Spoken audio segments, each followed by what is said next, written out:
নমস্কার সবাইকে। তো আজকে তুমি আমাদের কোন ব্যাপারে জানাবে?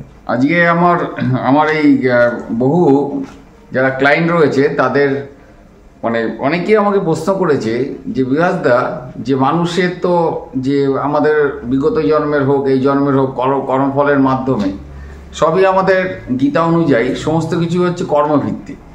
কর্মফলের মাধ্যমে যে অকাল মৃত্যু, এই যে অকাল মৃত্যু বা অকাল সমস্ত যে বিপদ আপদ যেগুলো আসে, যেগুলো কোনো কারণ, বিশেষ করে অকাল মৃত্যুর ব্যাপারে জপের ভূমিকা কী, কীভাবে এটাকে সম্ভব কী। তা আমার ব্যাপার হচ্ছে যে জনে জনে আমার যারা ক্লায়েন্ট রয়েছে তাদেরকে আমি যতটা মানে ফেস টু ফেস বলেছি, কিন্তু আমার যে যারা আরও দেশে বিদেশে যত মানে অনেকে এই প্রশ্নটা করেছিল, তখন হয়তো তাদের সেইভাবে এক দু লাইনে উত্তর দিয়েছি এবং ঘটনাগুলো মানে মানে কে বা কারা কীভাবে জপের মাধ্যমে এই অকাল মৃত্যুকে মানে এড়িয়ে যেতে পেরেছে বা জয় করতে পেরেছে ঈশ্বরের আশীর্বাদে, তার মানে গুরুর কৃপায়, সেই ঘটনাগুলো দু একটা আমি তুলে ধরবো আজকে।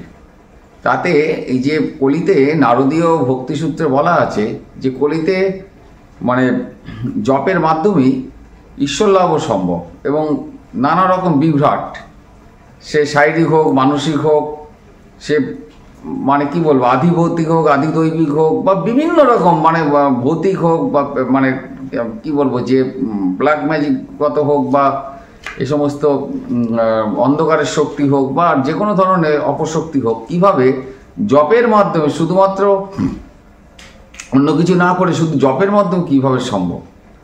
এখানে আমি একটা কথা বলবো যে সম্ভব যদি তার গুরুর প্রতি নিষ্ঠা বা প্রেম ভক্তি এবং তাকে যদি গুরু যদি সদ্গুরু হয় এবং তার প্রতি ভক্তি এবং প্রেম নিষ্ঠা যদি প্রবল থাকে তাহলে সবই সম্ভব। কিন্তু বেশিরভাগই মানুষে দেখা যাচ্ছে সেই জায়গাটা উপনীত হতে পারে না দেখে তারা সেই উপকারটা পায় না।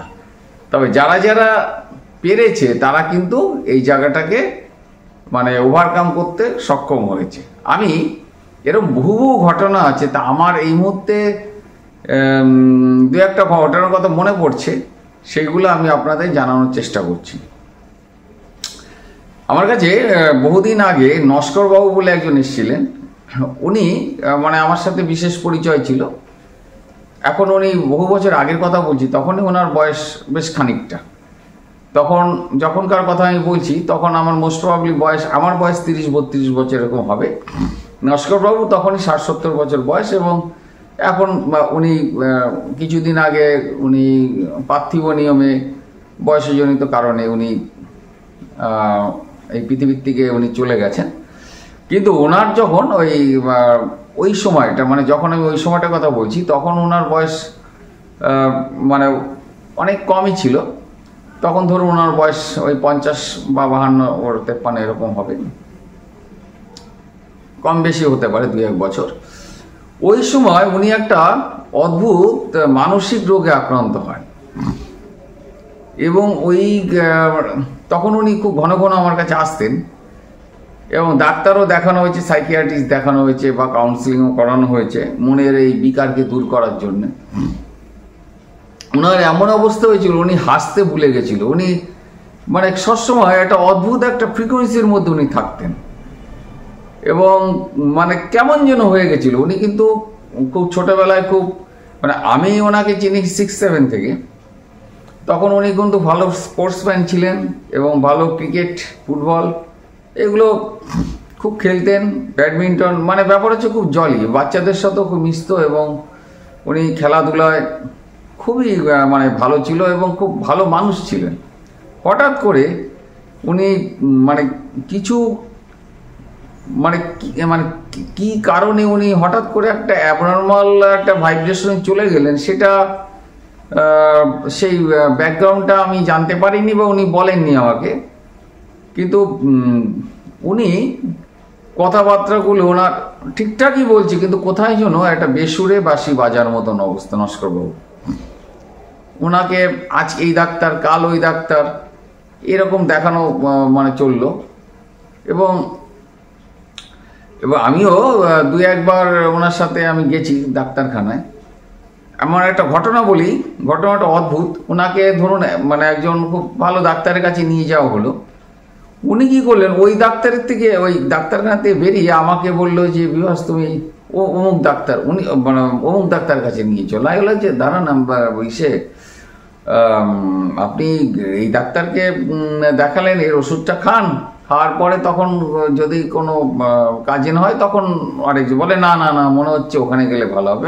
মানে অদ্ভুত একটা মানসিক একটা, মানে কি বলবো যে একটা মানে অদ্ভুত অদ্ভুত একটা মানসিক রোগ। মানে এগুলো মানসিক রোগের নানা রকম ভাবে হয় এবং নানা রকম ভাইব্রেশনে হয়। তা এখন কি কারণে ওনার যে হঠাৎ করে এরকম হাসি খুশি মানুষটা এবং দিন দিন উনি শুকিয়ে যেতে লাগলো, আর কি যেন ভাবছে, সবসময় কি যেন ভাবছে। আমার মনে আছে ওনাকে এই মানে মেন্টাল রিক্রিয়েশনের জন্য, মানে যাতে একটু মনে আনন্দ পায়, ওনাকে মৌচাক বই, মানে উত্তম কুমার ছিল ওই বইতে, মিঠু মুখার্জি ছিল, সেই বইটা খুব হাসির বই মৌচাক, আপনারা জানেন। সেই মৌচাক বই দেখতে ওনার সাথে গেলাম। উনি বই দেখে হাসি তো দূরে থাক, উনি সবার মুখের দিকে তাকিয়ে তাকিয়ে দেখছে। আমি বললাম যে আপনি, বলে কি আমি কি, মানুষ কি করে হাসে, মানুষ কি করে হাসে, আমি তাই সবাই যে হাসছে আমি কেন হাসতে পারছি না, এগুলো খেয়েছে। তো যাই হোক, এরকম পরিস্থিতি চলছে। তা আমি বললাম যে কাকু আপনি এক কাজ করুন, আপনি মন প্রাণ ঢেলে আপনি ঠাকুরকে ডাকেন, ঠাকুরকে ডাকুন, ওষুধ খাচ্ছেন খান, ঠাকুরকে ডাকুন, নিশ্চয়ই দেখবেন যে ঠাকুরই মানে আপনাকে পথ দেখাবে।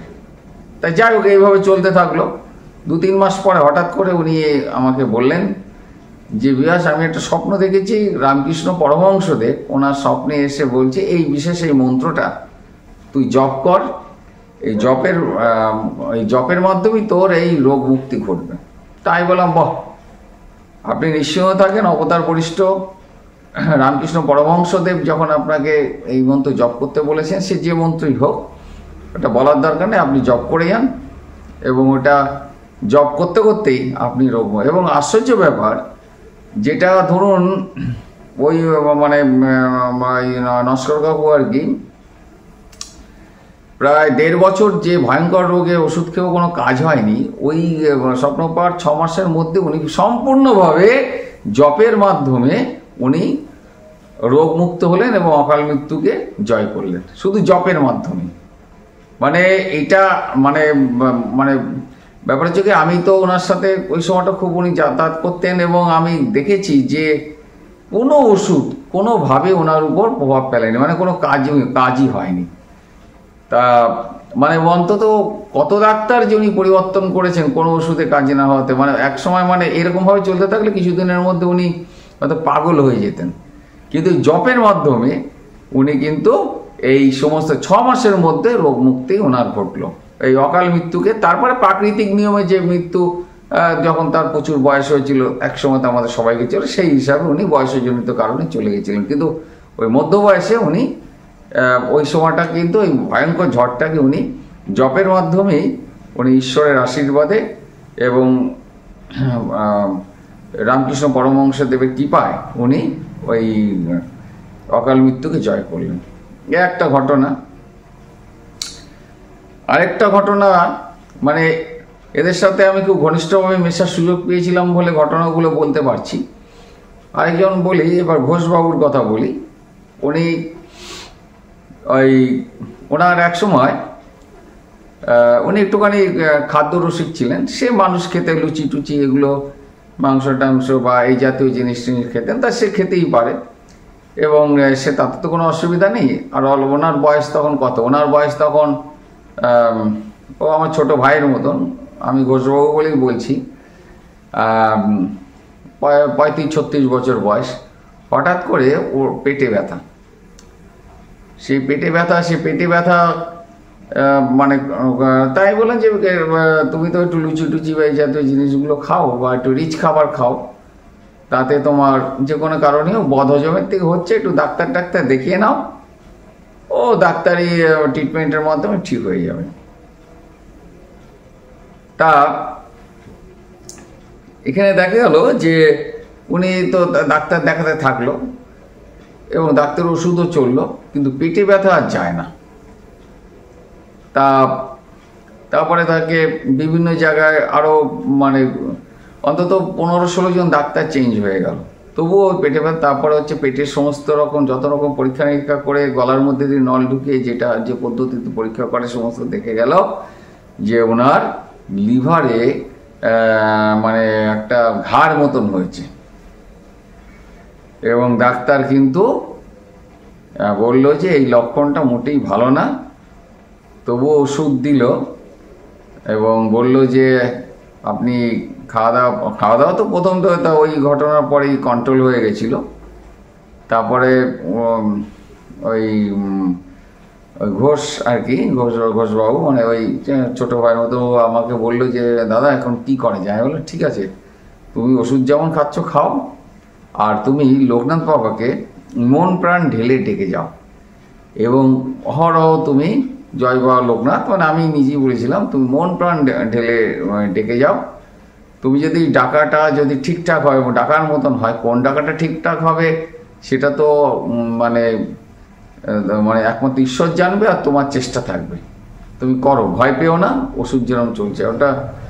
এবং ও কিন্তু এই যে মন প্রাণ ঢেলে, মানে আমি দেখেছি যে ওই পরবর্তীকালে ও বারুদিতেও গেছিলো, বারুদিতে মানে ঢাকায় বারুদিতে গিয়ে সে পুজো দিয়ে এসছে, কচুয়া চাকলা এখনও রীতিমতন যায়। এবং ওইখানে একটা আশ্চর্য ঘটনা ঘটলো, ওর বাবা লোকনাথকে মানে লোকনাথ বাবার প্রতি একটা ওর ভক্তি বিশ্বাস ছিলই, কিন্তু ওটা বলার পরে ও কিন্তু ডাকা প্রবলভাবে ডাকা শুরু করলো, শ্বাসে প্রশ্বাসে, মানে চলতে ফিরতে সর্বত্র মানে জয় বাবা লোকনাথ ও এই মন্ত্রটাই ও জপ করতে করতে হঠাৎ করে দেখা গেলো 1-1.5 মাস পরে হঠাৎ করে পেট ব্যথা নেই, পেট ব্যথা নেই, ওষুধ চলছে তখন, পেট ব্যথা নেই। এবং তারপরে আমি বললাম যে তুমি যে ডাক্তারকে দেখাচ্ছ দেখাও, যে ডাক্তারবাবু আর ব্যথা আর নেই, তাহলে ওষুধ কি চলবে? ডাক্তারবাবু বললো যে আপনি বেঁচে গেছেন, আপনাকে বলা হয়নি যে রোগটা কিন্তু ভয়ঙ্কর বাজে দিকে গেছিল, ভয়ঙ্কর বাজে দিকে, মানে মুখে উচ্চারণ করলাম না সেই দিকে টান নিয়েছিল, কিন্তু আপনার কপাল ভালো যে আপনার এটা সম্পূর্ণরূপে এখন আর ঘাটা নেই। আবার টেস্ট করানো হলো, দেখা গেল ঘা শুকিয়ে গেছে। তা প্রায় নাই করে প্রায় 14-15 বছর হয়ে গেছে, এখন সে দিব্যি সুস্থ আছে এবং মানে ভালো আছে, কোনো অসুবিধা নেই। এই যে বাবা লোকনাথের নাম চপ, এই যে কি উপকার করলো, এটা তাকে যে অকাল মৃত্যুর হাত থেকে রক্ষা করলো। এরকম বহু ঘটনা আছে যে জপের ফলে অনেক অলৌকিক জিনিস মানে ঘটে, কিন্তু সে জপটা মানে ডাকাটা সে ডাকার মতন হতে হয়, মানে জপের অসীম ফল। আরেকটা ঘটনা আমি বলি, আমি এই যে আমাদের এই মন্দিরে আপনাদের ওই ঘটনাটা সে বলেছে, মানে আমাদের এখানে যে মন্দিরে মানে লোকনাথ বাবার পুজো মানে করেন যে ব্রাহ্মণ, মানে উনি ওই ভোর রাতে বাথরুম করতে গিয়ে পা স্লিপ করে পড়ে যায়, সেখানে তারপর থেকে এক্সরে করে দেখা গেল যে মানে হাড়ের উপর বিরাট একটা চির খেয়ে গেছে। এবং ও তারপরে ডাক্তারখানায় নিয়ে যাওয়া হলো, ডাক্তার ওষুধ টষুধ চললো, কিন্তু ব্যথা আর যায় না। তা ডাক্তারবাবু বললো যে ওনার ওইখানে একটু ব্যান্ডেজ করে রেখে দিতে হবে, এইভাবে চলবে। তা ও আর কি ওটার মধ্যে আর ঢুকলো না, ও বললো আমি বাবা লোকনাথের নাম জপ করে আরও বেশি করে জপ করবো। তা বেশি করে জপ করলো এবং কিছুদিনের মধ্যে আমি বললাম যে সে ঠিক আছে, বাবা তো আছেনই, কিন্তু বাস্তবটাকে তো মানতে হবে, ডাক্তারটা তো তাদেরই সৃষ্টি, সুতরাং সিস্টেমকে ফলো করতে হয়, আমরা তো করি সবসময়। তো বললো না সে ঠিক আছে, আমি 1-1.5 মাস দেখি না। হ্যাঁ, তারপর আশ্চর্যভাবে, এটা প্রায় 2-3 বছর আগের কথা বলছি, এবং ওনার পা কিন্তু একদম পুরো সুস্থ, ব্যথা বিষ বলতে কিছু নেই। এবং ওই পরে এক্সরে করে দেখা গেলো ওই মানে চিটটা নিজের থেকে মিলিয়ে গেছে। তা এরকম না বহু ঘটনা আছে যেগুলোর কোনো ব্যাখ্যা একমাত্র তার কাছেই আছে, ঈশ্বরের কাছেই আছে, যে কিভাবে এই মিরাকেল এই জিনিসগুলো মানে ঘটে। আরেকটা ঘটনা বলি, সেটা হচ্ছে আমারই এক মক্কেল ছিল, সেটা হচ্ছে সরকারবাবু, উনি মানে এটা একটু অন্য ধরনের ঘটনা। উনি একটা তখন ওই ওই মানে আমি সেই সময়টার কথা বলছি, সে তখন হচ্ছে ওই জেনারেটরের সমস্ত চলতো পাড়ায় পাড়ায়, খুব লোডশেডিং হওয়ার জন্য খুব জেনারেটর চলতো। তা ওনারও ওই অনেক জায়গায় সেই জেনারেটর ছিল, বিভিন্ন পাড়ায় মানে পাড়ায় ফিটিং করা ছিল। তা উনি ওনার একটা বিশেষ ইমার্জেন্সি কাজে জামশেদপুর গেছিল এবং সেখানে 3 দিন ওনাকে থাকতে হয়েছিল। একটা বড় কোনো অনুষ্ঠানে হয়তো উনি গেছিলেন। তা আমাকে ঘটনাটা উনি বললে যে আমি দাদা, তা ওখানে হলো কি, তার মধ্যে ওইটা ছিল আষাঢ় মাস্টার্স, এবং বলছি যে আমি যখন ওখানে তো গেলাম, বলছি যেদিন আমি ওখানে গেছি বলে ফিরে এসে মানে যে শুনছে যে সেই এলাকাটা, এটা উত্তর 24 পরগনা একটা জায়গা, সেখানে ওই মানে ওর অনেকগুলো জেনারেটর বিভিন্ন বিভিন্ন জায়গা অফিস টফিসে ভাড়া দেওয়া ছিল, আর ওর নিজের পাড়ায় একটা জেনারেটর বসানো ছিল। সেখানে ওই যখন লোডশেডিং হতো ওখান থেকে ও কানেকশন করতো। আর ওর যে অ্যাসিস্ট্যান্ট ছিল, যে কাজের লোকটা ছিল, তারও শরীর খারাপ হওয়ার জন্য মানে ও যেদিন বেরিয়েছে সেদিনকে বিকেল দিকে তার শরীর খারাপ, সুতরাং সেও কাজে যেতে পারেনি। আর ওই দিনই মানে প্রবলভাবে ওর মানে ওই জায়গায় মানে লোডশেডিং শুরু হয়। কিন্তু একটা আশ্চর্য ব্যাপার, আশেপাশের পাড়া 3 দিন এক প্রকার কম বেশি মানে লোডশেডিং মানে কি মানে ভয়ঙ্করভাবে লোডশেডিং শুরু হলো, এবং সেটা যাদের 24 ঘন্টা নেওয়া। কিন্তু ওর যে মানে যতটুকু চৌহদ্দির মধ্যে ওই জেনারেটর ভাড়া ছিল দেয়া ছিল, ওইটুকখানি জায়গা বললো যে আমি যেদিনকে 3 দিন পরে জামশেদপুর থেকে অনুষ্ঠান সেরে ফিরলাম, সেদিনকে ফেরার পরে বললো যে দাদা আমি 6টা 10টা ওই টাটা স্টিল ওই ট্রেনটা ধরেছিল, ওই সকাল 6টায় মনে ওখানে মোস্ট প্রবাবলি ছাড়তো, 10টা নাগাদ এখানে পৌঁছাতো হাওড়াতে, তারপরে এখান থেকে আসতে যতটুকু। ওই দিনে বিকেল থেকে ওইটুক মানে যতটুক জায়গা আশেপাশে সমস্ত জায়গায় লোডশেডিং চলেছে, কিন্তু ওইখানে ঝড় বৃষ্টি হওয়া সত্ত্বেও ওইটুকখানি জায়গা কিন্তু লোডশেডিং হয়নি। এটা একটা আশ্চর্য ব্যাপার। এবং ও যেদিন ফিরে আসলো সেদিন থেকে লোডশেডিং চালু হলো। যদি 3 দিন যদি ওর ওই লোডশেডিং যদি থাকতো, আর যদি ওই যেহেতু ওর কাজের লোকটাও অসুস্থ হয়ে পড়েছিল, যদি হতো তাহলে তো ওর সমস্ত প্রায় 150টার মতন বাড়ি, তাহলে তো ওকে তো সাথে সাথে ওর কাছ থেকে যে তারা যে কানেকশনটা নিয়েছিল তার মানে করে দিত, মানে বলতো যে আপনাকে আর আমাদের দিতে হবে না, কেন অসময় আপনাকে পাওয়া যায় না। ও ফলে ওর একটা বিরাট ক্ষতি হয়ে যেত। তা ও বলেছিল যে আমি মন প্রাণ দিয়ে বাবা লোকনাথকে, ও খুব লোকনাথ ওর ভক্ত ছিল, বাবা লোকনাথকে ডাকার ফলে আমি এই ভয়ঙ্কর বিপদে মানে বলছি যে ওর বলছে দাদা বিশ্বাস করেন আশেপাশে সব জায়গায় লোডশেডিং হয়েছে, কিন্তু ওইটুকখানি জায়গায় ঝড় বৃষ্টিতেও কোনো অসুবিধা হয়নি, দিব্যি। বলছে আমার যতটুক চৌহদ্দির মধ্যে কানেক্টেড ছিল মানে কানেকশন দেওয়া ছিল তার মধ্যে কোনো অসুবিধা হয়নি। 3টে দিন পুরো সুন্দরভাবে বলে যেদিন আমি ফিরেছি সেদিন থেকে ওই জায়গাটা হওয়া শুরু করলো অন্য জায়গার মতন। এই বাবা লোকনাথকে যে এই যে মন প্রাণ দিয়ে ডাকার ফলে দেখা গেল যে ওর ব্যবসার দিক থেকে ওর পেটে লাথি লাগলো না।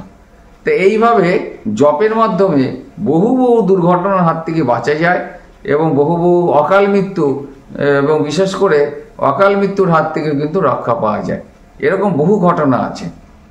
আচ্ছা, আমার এইবার আরেকটা হচ্ছে যে জপের মাধ্যমে শুধু কোনো কিছু না করে জপের মাধ্যমে কিভাবে ঈশ্বর লাভ হয় সেটা যদি আপনাদের এই শুনতে ইচ্ছুক হন, তাহলে আমি পরের এপিসোডে এটা বলার আমার একটা ইচ্ছা রইল লোকনাথ বাবার আশীর্বাদে।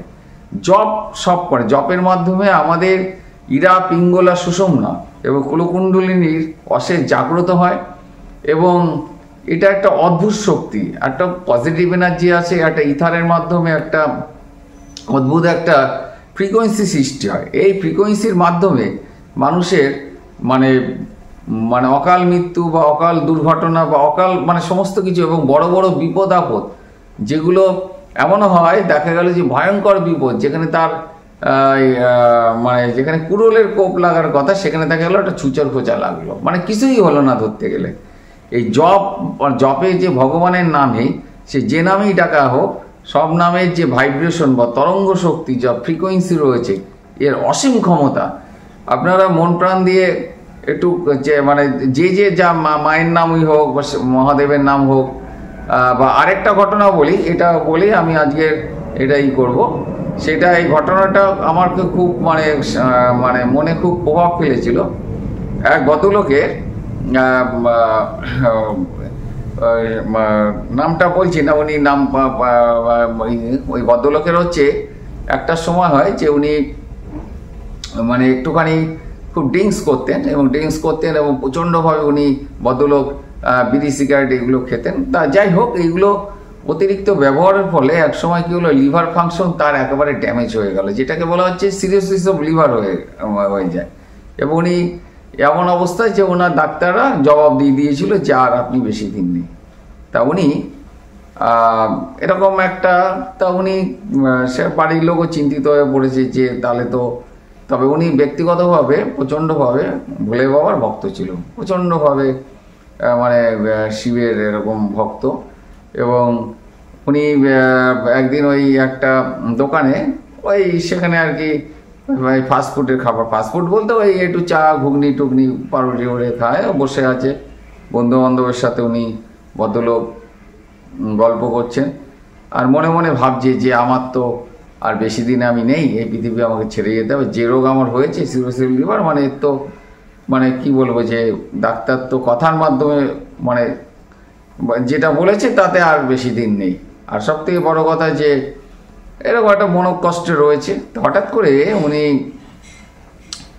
এই বসে বসে এটা ভাবতে ভাবতে হঠাৎ করে একটা পাগল মানে একটুখানি খ্যাপা টাইপের একটা লোক এসে বলছে, নে এইটা খেয়ে ফেল। দেখছি এটা কলা, তা কলাটা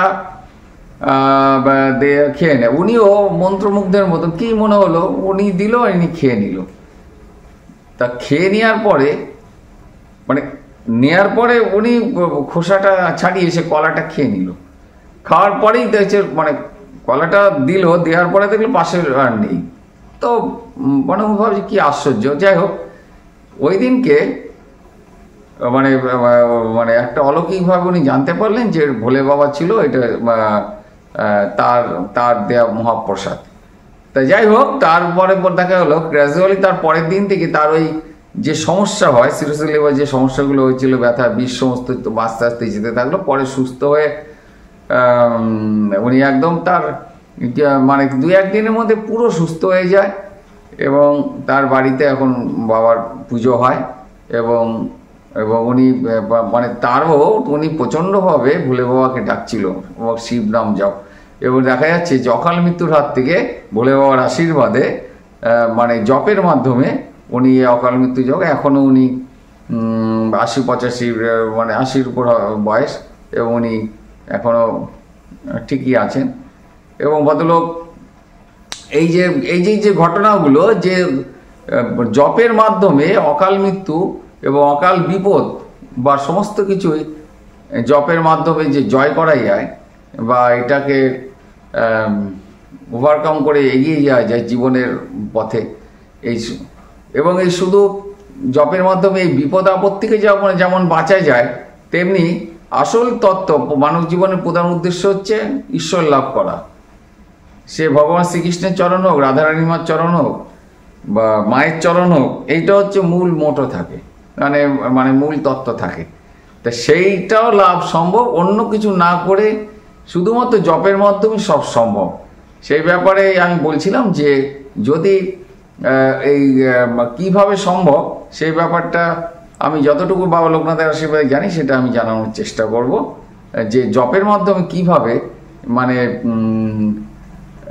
পরম তত্ত্ব লাভও সম্ভব। এবং এই মানে জন্মান্তরের সমস্ত প্রারব্ধ নাশ করে এবং মনের মানে গতিকে ঈশ্বরের পথে পরিচালিত কিভাবে করা যায়, শুধুমাত্র জপের মাধ্যমে কিভাবে কুলকুণ্ডলিনী জেগে হীরা পিঙ্গল সুষুম্ন নারীর যে খেলা শুরু হয়, যেভাবে আজ্ঞাচক্র ভেদ করে শুধু জপের মাধ্যমেই সহস্রসারে মানে পৌঁছানো যায়। এবং মানে কি বলবো, সামান্য মানুষ থেকে দেব মানুষে উত্তীর্ণ হতে পারে শুধু জপের মাধ্যমে, সেই ব্যাপারে পরবর্তী এপিসোডে আলোচনার ইচ্ছে রইল। জয় বাবা লোকনাথ।